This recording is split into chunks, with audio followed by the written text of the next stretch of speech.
Hello everyone, how are you?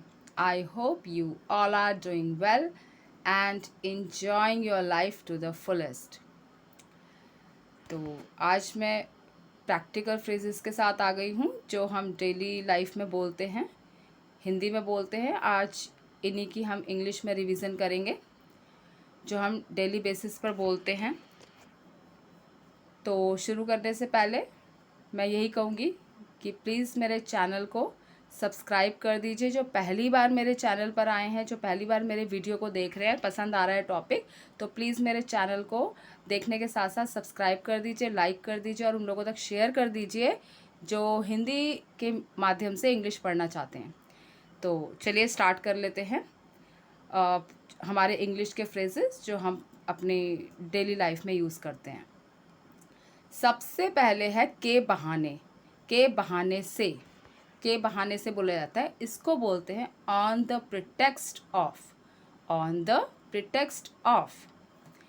Example है, तुमसे मिलने के बहाने में मैं आया था, यहाँ आया था। यहाँ है ये, तुमसे मिलने के बहाने मैं यहाँ आया था। तुमसे मिलने के बहाने में मैं यहाँ आया था या मैं यहाँ आई थी। फिर बोल देती हूँ हिंदी में, तुमसे मिलने के बहाने मैं यहाँ आया था या आई थी। इसको इंग्लिश में बोलेंगे, I came here on the pretext of meeting you. I came here on the pretext of meeting you. तो ऑन द प्रिटेक्स्ट ऑफ को हिंदी में बोलते हैं के बहाने से। इसके बाद है, दुकान पर जाने के बहाने मैं घर से बाहर निकला। तो इसको बोलेंगे, दुकान पर जाने के बहाने से मैं घर से बाहर निकला। तो इसको बोलेंगे, I went out of the house on the pretext of going to shop. I went out of the house. I went out of the house on the pretext of going to shop.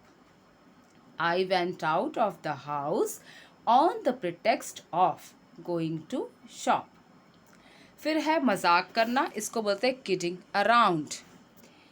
मजाक करना छोड़ो और मेरी बात सुनो, इसको बोलेंगे stop kidding around and listen to me। Stop kidding around and listen to me। इसके बाद है मजाक करना छोड़ो और अपना काम करो। मजाक करना छोड़ो और अपना काम करो। Stop kidding around and do your work। Stop kidding around and do your work। Move on to next phrase। इसके बाद है विचार से, इसको इंग्लिश में बोलते हैं with a view to। with a view to। तो एग्जाम्पल है, मैं वहाँ खाने के विचार से जा रहा था या जा रही थी। मैं हिंदी में आपको खुद ही बता देती हूँ, कोई इशू नहीं है। मैं वहाँ खाने के विचार से जा रहा था या जा रही थी। I was going there with a view to eating food. I was going there with a view to eating food. इसके बाद है, देयर वॉज नथिंग या there is nothing but plus sentence. ठीक है, तो देख लीजिए, कमरे में केवल अंधेरा ही अंधेरा था।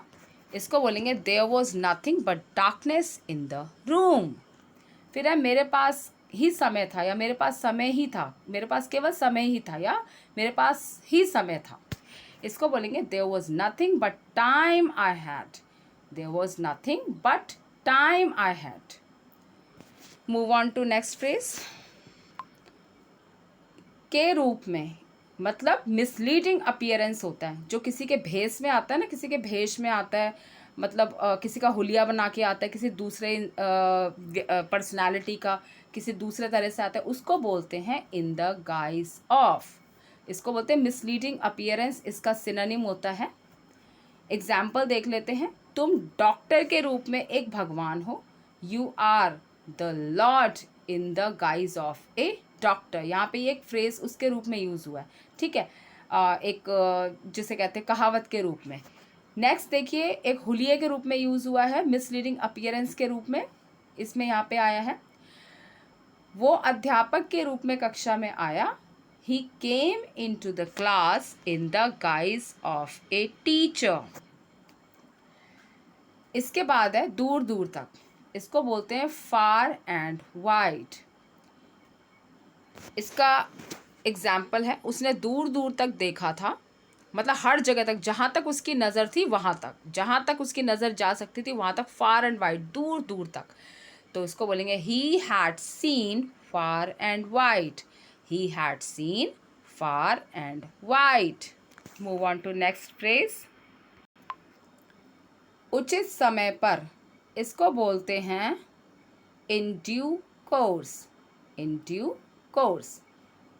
उचित समय पर मैं आपको उसके बारे में बताऊंगा। In due course I will inform you about it. In due course I will inform you about it, या अबाउट दैट भी आप बोल सकते हो, उसके बारे में है तो दैट आप कर सकते हो, about it, about that, about this, है ना, इस तरह से आप कर सकते हो। हिंदी के अगर मैनर में चलना है, हिंदी की तरह से देखना है तो इन due course I will inform you about that, in due course I will inform you about this, in due course I will inform you about it. इसके बाद है कम शब्दों में, इसको बोलते हैं ब्रीफ, इन ब्रीफ आप कर सकते हो, इन ब्रीफ, ठीक है। एग्जाम्पल है कृपया मुझे थोड़े शब्दों में बताओ, इसका एग्जाम्पल है please tell me in brief, please tell me in brief, please tell me in brief. इसके बाद है उसने कुछ ही शब्दों में सब कुछ बता दिया, he told everything in brief, he told everything in brief.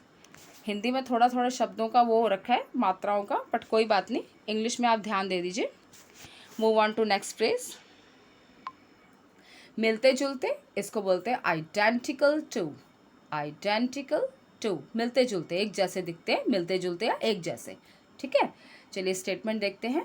ये पेन आपस में मिलते जुलते हैं, these pens are identical to each other, these pens are identical to each other. फिर है काफ़ी हद तक, इसको बोलते हैं to great extent, to great extent. काफ़ी हद तक तुम सही बोल रही हो, you are speaking right to great extent, you are speaking right to great extent. फिर है काफ़ी हद तक मैंने उसे समझा दिया, इसका अर्थ होता है इंग्लिश में to great extent I made her understand. अब उसे है तो उसमें उसे आप हिम के लिए भी ले सकते हो, क्योंकि जेंडर नहीं बताया गया है, लड़का या लड़की, तो to great extent I made him या हर अंडरस्टैंड। फिर बोल देती हूँ to great extent I made him और her understand. Move on to next phrase. इसके बाद है पूरा का पूरा, पूरा का पूरा या पूरा पूरा, out and out, out and out. वो पूरा का पूरा बदमाश है, आवारा है, मतलब एक गलत सेंस में है, जो हमारा नेगेटिव पर्सनालिटी ट्रेट होता है उसके बारे में है। तो इसको इंग्लिश में बोलते हैं रॉक, इसको क्या बोलते हैं, रॉक, बदमाश, आवारा, इस सेंस में जो जिसकी पर्सनालिटी होती है। तो इसको बोलेंगे he is out and out a rock, he is out and out a rock. फिर है वो तो पूरा का पूरा पागल है, he is out and out mad, he is out and out mad. तो अभी के लिए इतने फ्रेजेस देखिए, मैं और इंटरेस्टिंग फ्रेजेस के साथ, ग्रामर के इंटरेस्टिंग टॉपिक्स के साथ आऊँगी अपनी अलग अलग वीडियोस में। ग्रामर के टॉपिक भी मैं लाऊंगी, अलग अलग टॉपिक इलैबोरेटेड मैनर में लेके आने वाली हूँ मैं। बस आपसे यही रिक्वेस्ट है कि keep in touch with me and keep watching my videos. जो भी मेरे सब्सक्राइबर्स हैं उनको मैं बहुत थैंक्स करती हूँ, जो अभी तक मतलब सपोर्ट कर रहे हैं, साथ में हैं और देखते हैं रेगुलर बेसिस पर। तो thanks a lot for watching my videos. नए जो हैं, पसंद आ रहे हैं टॉपिक, तो प्लीज़ मेरे चैनल को सब्सक्राइब कर दें, लाइक कर दें, शेयर कर दें। Thanks for watching my video. Keep in touch with me. God bless you.